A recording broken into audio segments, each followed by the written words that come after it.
तो बेटा हम लोग बात कर रहे थे फेज इक्विलिब्रियम की। और फेज इक्विलिब्रियम में हमारा टॉपिक चल रहा था two component system. Two component system में मैं आपको कई सारे टू कंपोनेंट सिस्टम पढ़ा चुका हूं। जैसे मैं आपको पढ़ा चुका हूं लेड सिल्वर सिस्टम, मैं आपको पढ़ा चुका हूं बिस्मथ कैडमियम सिस्टम।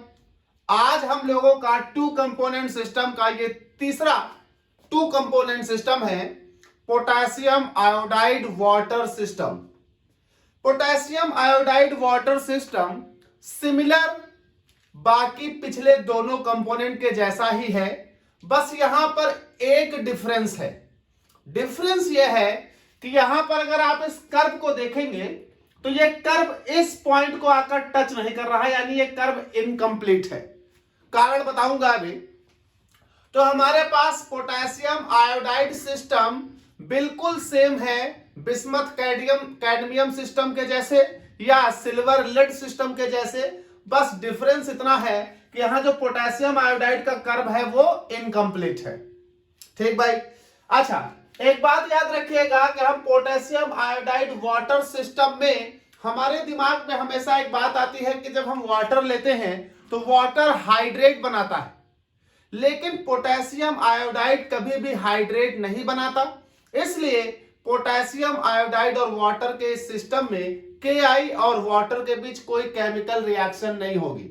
यानी यहां पर भी जो दो कंपोनेंट हैं वो सॉलिड फेज में इमिसिबल हैं और लिक्विड फेज में मिसिबल हैं, लेकिन मिसिबल होने के बाद भी वो दोनों कंपोनेंट आपस में रिएक्शन नहीं कर रहे। इसलिए यहां पर सिर्फ एक कंपोनेंट Ki है और दूसरा कंपोनेंट वाटर है। यहां पर Ki का कोई हाइड्रेट नहीं है। तो हमारे इस टू कंपोनेंट सिस्टम में दो कंपोनेंट हैं बेटा। हमारे इस टू कंपोनेंट सिस्टम में अगर हम कंपोनेंट की बात करें तो कंपोनेंट की अगर हम बात करें तो दो कंपोनेंट हैं। पहला मेरे पास है Ki और दूसरा कंपोनेंट है मेरे पास वाटर। अब हम इन कंपोनेंट्स की बात करेंगे तो देखिए ये दोनों कंपोनेंट सॉलिड फेज में इमिसिबल हैं, तो दो फेज तो इनकी हो जाएंगी सॉलिड वाली, दो फेज तो इनकी सॉलिड वाली हो जाएंगी। एक फेज हो जाएगी सॉलिड Ki और दूसरी फेज हो जाएगी सॉलिड H2O मतलब आइस। अब यहां पर इस दो फेज के साथ साथ जो तीसरी फेज होगी, जब आप इनको मेल्ट करके आपस में डिसॉल्व करोगे तो एक इनका सॉल्यूशन होगा Ki और वाटर का। अब यहां एक बात समझिएगा कि वाटर का फ्रीजिंग पॉइंट 0 डिग्री यानी मेल्टिंग पॉइंट 0 डिग्री, तो वाटर तो 0 डिग्री पर मेल्ट हो जाएगा, लेकिन Ki का मेल्टिंग पॉइंट यानी फ्रीजिंग पॉइंट बहुत ऊपर होता है, तो वहां तक हम नहीं जाते। नतीजा इसलिए हमारे पास Ki का फ्रीजिंग पॉइंट तक हम कर्व को प्लॉट नहीं कर रहे हैं, क्योंकि इस जीरो के सापेक्ष Ki का फ्रीजिंग पॉइंट बहुत ऊपर है, इसलिए हम वहां तक फ्रीजिंग पॉइंट का कर्व प्लॉट नहीं करते। दैट इज वाई हम उस पॉइंट तक इसे कंसीडर नहीं कर रहे। तो यहां पर हमारे पास क्या हो रहा है कि ये 0 डिग्री है, ये फ्रीजिंग पॉइंट हो गया वाटर का, या आप सॉलिड से लिक्विड की तरफ जाएं तो आप बोलेंगे ये मेल्टिंग पॉइंट हो गया वाटर का यानी आइस का। तो ये मेरे पास एक पॉइंट हुआ। इस पॉइंट के ऊपर अगर हम यहां देखें तो हमारे पास Ki सॉल्यूशन में भी होगा, सॉलिड में भी होगा, सॉल्यूशन में भी होगा, सॉलिड में भी होगा।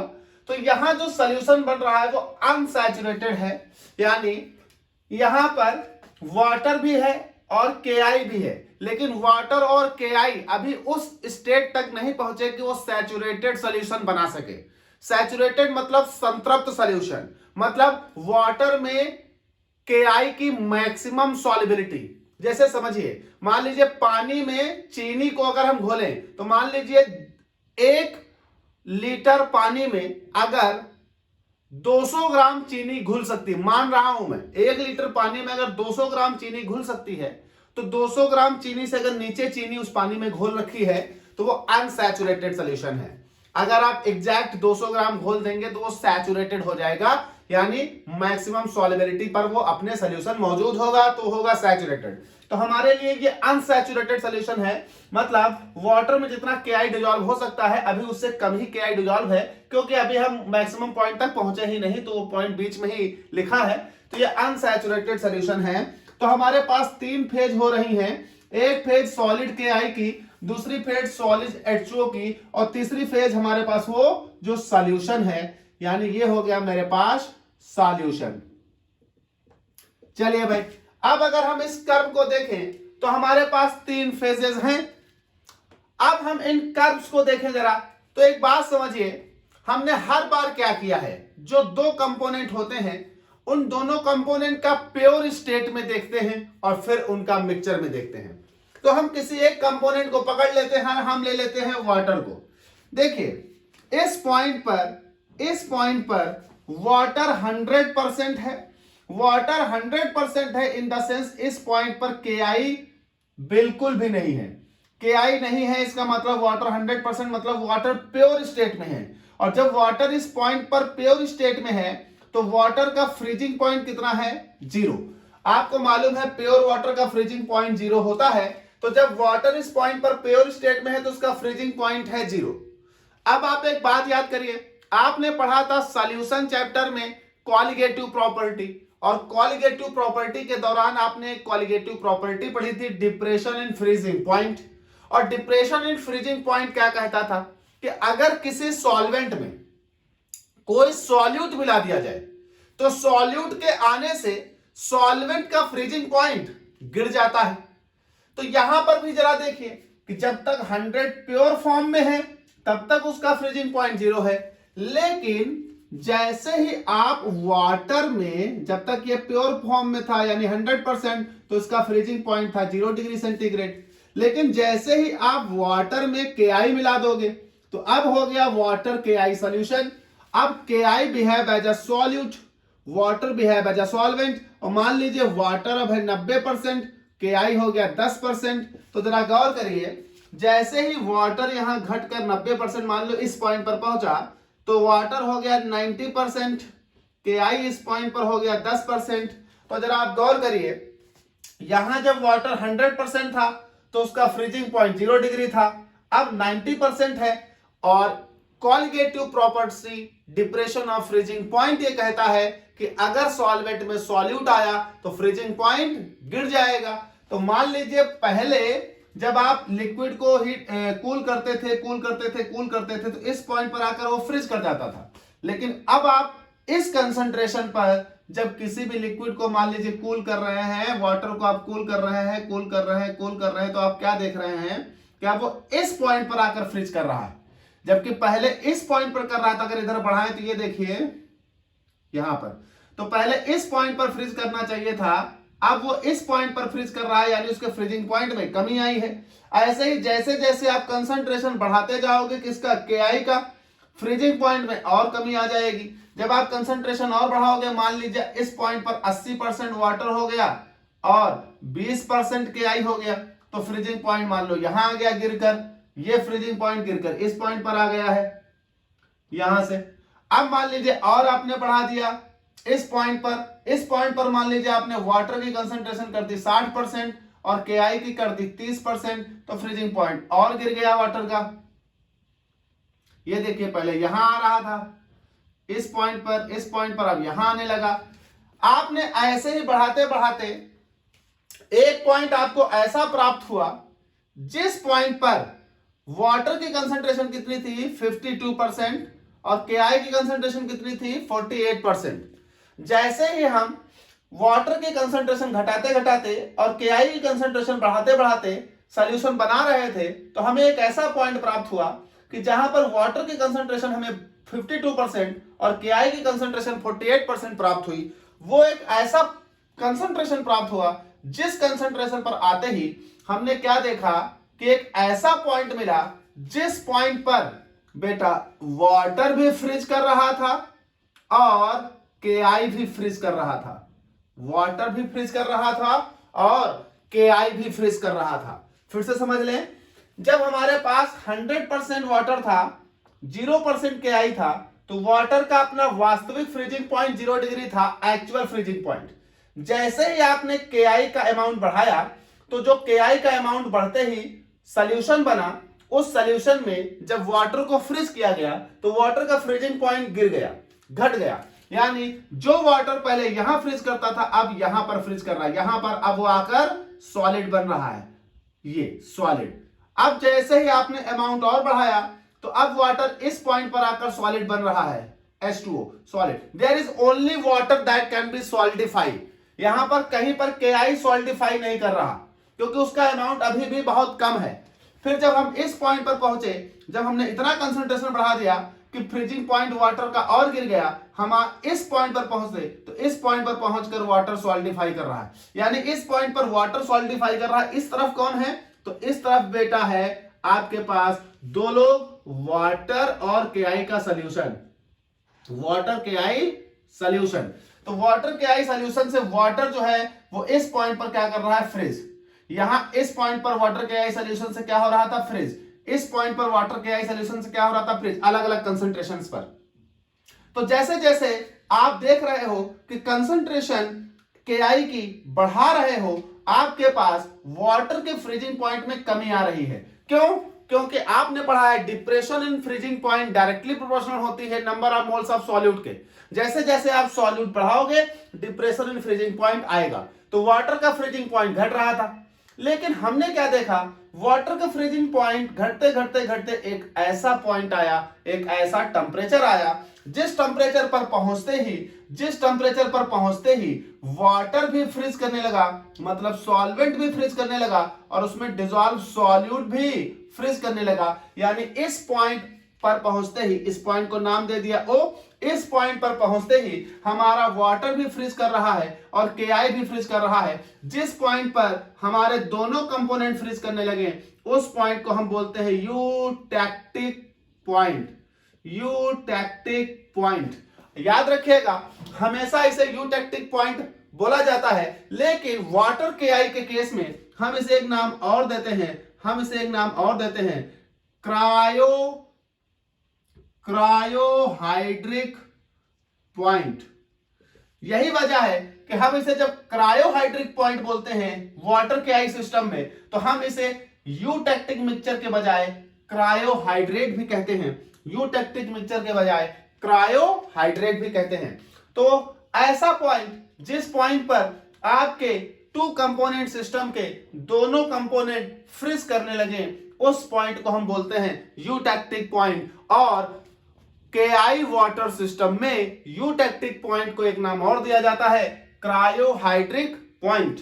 इसीलिए KI वाटर सिस्टम में यूटैक्टिक मिक्सचर को एक नाम दिया जाता है, क्रायोहाइड्रेट। चलिए भाई, इस पॉइंट पर आपके पास क्या हो रहा है? दोनों लोग फ्रीज कर रहे हैं। ऐसे ही सेम हमारे पास कर्व किसके लिए प्राप्त होगा? KI के लिए। अगर हम KI की बात करें तो देखिए, अब यहां दो बातें हैं, इसमें कितने फेज बन रहे हैं, कितने एरिया बन रहे हैं, कितने कर्व बन रहे हैं, और उन सभी फेज, एरिया या कर्व पे डिग्री ऑफ फ्रीडम कितना आएगा। तो देखिए, हमारे पास यहां से एक पॉइंट है A, O और B। तो एक एरिया बन रहा है AOB। तो ये मेरे पास एक एरिया बन रहा है AOB। अब यहां पर अगर हम बात करें तो एरियाज की, एक बन रहा है AOB, ये दूसरा बन रहा है AOC, तीसरा बन रहा है BOD, चौथा बन रहा है COD, ये नीचे वाला COD। अब अगर इन सभी एरिया पर हम degree of freedom find out करें तो जरा सोचिए, कहीं पर कोई भी पॉइंट ले लो, मान लीजिए पहले इस एरिया में कोई भी पॉइंट, मान लीजिए हम यहां पर एक पॉइंट ले लेते हैं, कहीं पर भी एक पॉइंट, तो हम मान लीजिए हम यहां पर एक पॉइंट ले लेते हैं। इस पॉइंट पर कितनी फेज होंगी? तो there is only one phase, P equals to 1 होगा। कैसे? क्योंकि यहां सब कुछ क्या है? लिक्विड है। There is a solution, solution में दो घटक आपस में डिसॉल्व हैं और दो मिसिबल लिक्विड्स क्या कहलाते हैं? एक फेज। तो यहां पर फेज इक्वल्स टू होगी 1, और जैसे ही इस पॉइंट पर फेज इक्वल्स टू 1 होगी तो जरा समझिए टू कंपोनेंट सिस्टम में F dash equal to C minus P plus one equal to, अच्छा टू कंपोनेंट सिस्टम में रिड्यूस्ड फेज रूल लगता है, क्यों? क्योंकि वेपर वहां पर नेग्लिजिबल मानी जाती है, प्रेशर कांस्टेंट होता है। तो F dash equal to C minus P plus one, तो ये हो जाएगा टू कंपोनेंट सिस्टम, तो two phase one plus one, तो ये हो जाएगा two minus one plus one, यानी आएगा आपके पास डिग्री ऑफ फ्रीडम टू। यानी इस कर्व पर यहां कहीं पर भी आप डिग्री ऑफ फ्रीडम निकालेंगे तो टू आएगा। वैसे ही अगर आप इस कर्व के अंदर यहां इस एरिया में आ जाए, कहीं भी कोई पॉइंट ले लें, तो यहां पर इस पॉइंट में दो लोग हैं। कैसे भाई? इस कर्व पर कोई भी पॉइंट लोगे तो उस पॉइंट पर एक इक्विलिब्रियम बनेगा लिक्विड और H2O सॉलिड के बीच, यानी इस कर्व के नीचे H2O सॉलिड है पर नॉट KI। इस कर्व के नीचे H2O तो सॉलिड है पर नॉट KI, यानी देयर आर टू। आपके पास सॉल्यूशन भी है KI वाला और आइस यानी सॉलिड भी, यानी इस पॉइंट के अंदर, इस कर्व के अंदर कहीं पर भी कोई पॉइंट लोगे तो वहां दो फेज होंगी। एक फेज होगी सॉलिड वाटर यानी आइस और दूसरा होगा सॉल्यूशन ऑफ KI। तो ये हो जाएगा C minus P plus one equal to component दो, फेज भी दो प्लस वन, यानी डिग्री ऑफ फ्रीडम आएगी वन। यहां इस कर्व में कहीं पर भी कोई पॉइंट ले लोगे तो डिग्री ऑफ फ्रीडम आएगी वन। ऐसे ही इस कर्व के अंदर कहीं पर भी कोई पॉइंट ले लीजिए तो एफ डैश इक्वल टू यहां क्या आएगा, मान लीजिए इस पॉइंट पर, तो सेम इस पॉइंट में भी आपके पास फेज कितनी है, दो। देखिए इस कर्व पर कोई भी पॉइंट लोगे उसके नीचे आपके पास KI तो सॉलिड है, KI तो सॉलिड है बट नॉट वाटर। तो वाटर यहां लिक्विड स्टेट में ही रहेगा, KI सॉलिड स्टेट में रहेगा। तो यहां पर दो फेज है, सॉलिड KI और आपका सॉल्यूशन। तो जब दो फेज है तो यहां पर भी अगर हम डिग्री ऑफ फ्रीडम निकालेंगे तो F dash equal to C minus P plus one equal to component हमारे दो है और साथ ही साथ हमारे पास फेज दो है प्लस वन, यानी डिग्री ऑफ फ्रीडम यहां पर भी क्या आनी है, वन। ऐसे ही आप यहां पर देख लीजिए, कहीं पर यहां पर भी दो चीज है, क्रायोहाइड्रेट एंड आइस, या इधर मान लीजिए क्रायोहाइड्रेट एंड सॉलिड। मोस्टली अगर आप देखें तो यहां पर हमारे पास वाटर सॉलिड है और KI सॉलिड है। भाई क्रायोहाइड्रेट में क्या होगा, वाटर KI, यहां भी water KI, then solid KI, तो KI common, water and KI। तो इस पूरे सिस्टम में यहां इस पर कहीं पर भी कोई पॉइंट लोगे तो वहां आपको दो फेज प्राप्त होंगे। कैसे? आपको मालूम है कि दो मिसिबल लिक्विड तो एक फेज बनाते हैं, लेकिन दो सॉलिड दो फेज बनाते हैं। तो यहां पर दो लोग हैं, एक सॉलिड आइस और एक हमारे पास सॉलिड KI, यानी देयर आर टू फेजेस। तो ये मेरे पास हो जाएगा F dash equal to C minus P plus one, यानी two minus two plus one, यानी यहां भी डिग्री ऑफ फ्रीडम कितनी आएगी, वन। यानी इस कर्व में कहीं पर, इस एरिया में कहीं पर भी आप कोई पॉइंट सिलेक्ट करेंगे तो डिग्री ऑफ फ्रीडम आएगी वन। अब जरा देखिए कर्व्स कितने हैं, दो ही कर्व हैं, एक A2O और एक B2O। तो यहां पर हमारे पास दो कर्व हैं, कर्व्स, एक कर्व है A2O, एक कर्व है B2O। बेटा A2O पे अगर हम बात करें तो A2O वाले कर्व पर कहीं पर भी कोई पॉइंट लोगे तो उस पॉइंट पर एक इक्विलिब्रियम बना है, किसके बीच, वाटर सॉलिड यानी आइस और वाटर KI सॉल्यूशन के बीच। यानी इस पॉइंट पर पहुंचते ही वाटर KI सॉल्यूशन से वाटर फ्रीज करना स्टार्ट करेगा, पूरी तौर से फ्रीज नहीं हुआ होगा, फ्रीज करना स्टार्ट करेगा। यानी वाटर के लिक्विड और वाटर के सॉलिड के बीच एक इक्विलिब्रियम। तो एक हमारे पास वाटर का लिक्विड जो कि सॉल्यूशन में मौजूद है और दूसरा वाटर का सॉलिड। तो सॉलिड और सॉल्यूशन के बीच एक इक्विलिब्रियम, यानी इस पॉइंट पर कहीं पर भी अगर कोई पॉइंट सेलेक्ट करोगे तो वहां एक इक्विलिब्रियम है, इक्विलिब्रियम है सॉल्यूशन और वाटर सॉलिड के बीच, यानी दो फेज। तो हमारे पास F dash equal to C minus P plus one equal to two component minus दो phase plus one equal to one आ रहा है। ऐसे ही इस बिग कर्व पर आप कोई पॉइंट ले लो कहीं पर भी, यहां पर भी आपके पास दो बातें हैं, इक्विलिब्रियम बनेगा, किसके किसके बीच इक्विलिब्रियम बनेगा, आपके बीच इक्विलिब्रियम बनेगा सॉलिड KI और यहां सॉल्यूशन कौन सा, KI और वाटर। तो यहां सॉल्यूशन KI और वाटर और KI के बीच इक्विलिब्रियम बनेगा, क्योंकि कहीं पर भी कोई पॉइंट लोगे उस पॉइंट के नीचे सॉलिड KI यानी KI फ्रीज करना शुरू करेगा, पॉइंट के ऊपर KI लिक्विड होगा, तो यहां पर इक्विलिब्रियम होगा, वहां पर KI सॉलिड भी होगा और KI लिक्विड भी होगा, तो दो फेज होंगी। तो F dash equal to C minus P plus one equal to two minus phase two plus one equal to आ जाएगा one. And there is one point that is O। it is called eutectic point, but in case of the Ki and water system it is called cryohydric point. तो आप इसे चाहे eutectic point कहें चाहे cryohydric point कहें, तो eutectic point or it is called cryohydric point, cryohydric point, that is ये आपका O है.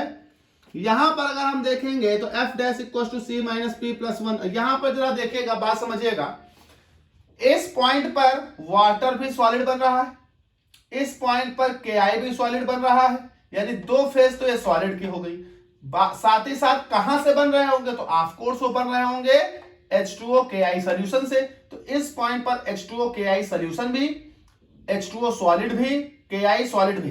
तो H2O सॉलिड, Ki सॉलिड, दो सॉलिड यानी दो फेज, और एक H2O और Ki लिक्विड, तो वो मिलाकर एक फेज. तो यहां पर तीन फेज हैं, यानी ये आपके पास हो जाएगा बेटा 2 component minus 3 phase plus 1 equals to there is 0. तो ये हमारे पास बेटा आ जाएगा 0. अब जरा आप समझिए, जहां जहां पर दो आए हैं वो सारे बाई वेरिएंट का केस है. बाई वेरिएंट, जहां जहां 1 आए हैं वो सब यूनिवेरिएंट हैं, मतलब वहां पर आपको एक ही डिग्री ऑफ फ्रीडम बताने की जरूरत है. और ये आपके पास इनवेरिएंट है या नॉन वेरिएंट केस है, नॉन वेरिएंट या इनवेरिएंट. इनवेरिएंट, यहां आपको डिग्री ऑफ फ्रीडम बताने की जरूरत नहीं है. क्यों? क्योंकि यहां पर टेम्परेचर, यहां पर आपके पास कंसंट्रेशन सब ऑलरेडी फिक्स हैं. तो जरा गौर करिएगा, क्रायोहाइड्रिक पॉइंट पर आपके पास टेम्परेचर कितना है, -22 डिग्री सेंटीग्रेड, और क्रायोहाइड्रिक पॉइंट पर आपके पास कंसंट्रेशन कितना है, 52% ऑफ वाटर, 48% ऑफ Ki. तो ये होता है बेटा आपके पास Ki water system. Ki water system. तो Ki वाटर सिस्टम भी बड़ा आसान है. अब आप इसको लिखेंगे, क्या लिखेंगे कि Ki वाटर सिस्टम में हमारे पास दो कंपोनेंट है, Ki एंड वाटर, और चूंकि Ki जो है वाटर से रिएक्ट करके हाइड्रेट नहीं बनाता, इसलिए यहां पर किसी भी तरह का हाइड्रेट प्रेजेंट नहीं है. So there is only 2 components, one is the Ki and other is the water. फिर आप बात करेंगे कि in this system the phases are solid Ki, solid water and solution. The vapors are also formed, but the vapor are very less in amount. That is the negligible. So there is negligible vapor. So negligible vapor के कारण यहाँ पर vapor pressure भी क्या हो जाएगा, constant. इसलिए यहाँ पर reduced phase rule apply होगा, reduced phase rule apply होगा. साथ ही साथ आप बात करेंगे तो कहेंगे कि यहाँ पर हमारे पास दो कर्व हैं, AO जो रिप्रेजेंट कर रहा है किसको, फ्रीजिंग पॉइंट कर्व वाटर, और दूसरा BO जो रिप्रेजेंट कर रहा है सॉल्यूशन या सॉलिबिलिटी कर्व ऑफ Ki. इसमें हमारे पास कहीं पर भी कोई पॉइंट लोगे तो वहां एक इक्विलिब्रिया बना होगा वाटर और सॉल्यूशन के बीच. इसमें भी आप कहीं पर कोई एक पॉइंट लोगे तो एक इक्विलिब्रिया बना होगा सॉल्यूशन और Ki के बीच. साथ ही साथ इस पूरे एरिया में हमारे पास सॉलिड आइस होगी और हमारे पास सॉल्यूशन. इस एरिया में हमारे पास सॉलिड Ki होगा और हमारे पास सॉल्यूशन, और इस एरिया में हमारे पास अनसैचुरेटेड सॉल्यूशन, और इस एरिया में हमारे पास सॉलिड Ki और सॉलिड वाटर. ये हमारे पास एक पॉइंट आ रहा है यूटेक्टिक पॉइंट या क्रायोहाइड्रिक पॉइंट. यहां हमारे पास होंगी 3 फेज और सबकी निकालेंगे डिग्री ऑफ फ्रीडम. तो ये हमारे पास हो जाता है phase diagram of Ki and water system. तो आप देख रहे हैं कि हम 3 फेज डायग्राम पढ़ा चुके हैं. थोड़ा तेज पढ़ाता हूं क्योंकि बेटा यहां सिर्फ डायग्राम समझना है. एक बार डायग्राम आप समझ जाएं कैसे क्या हो रहा है, फिर उसे लिखना ही होता है. तो बहुत ज्यादा यहां पर दिमाग लगाने की आवश्यकता नहीं पड़ती हम लोगों को. जो डायग्राम बना होता है फेज डायग्राम, वो ये रिप्रेजेंट करता है कि कहां पर हमारे पास वो कंपोनेंट सॉलिड है, कहां पर वो कंपोनेंट लिक्विड है, कहां पर वो कंपोनेंट एक साथ मौजूद है, कहां पर वो कंपोनेंट सिंगल मौजूद है, कहां पर एक से ज्यादा फेजेस मौजूद हैं, एंड सो ऑन. तो ये हमारे पास हो जाता है Ki वाटर सिस्टम. नेक्स्ट हम लोग बात करेंगे पार्ट 15 में.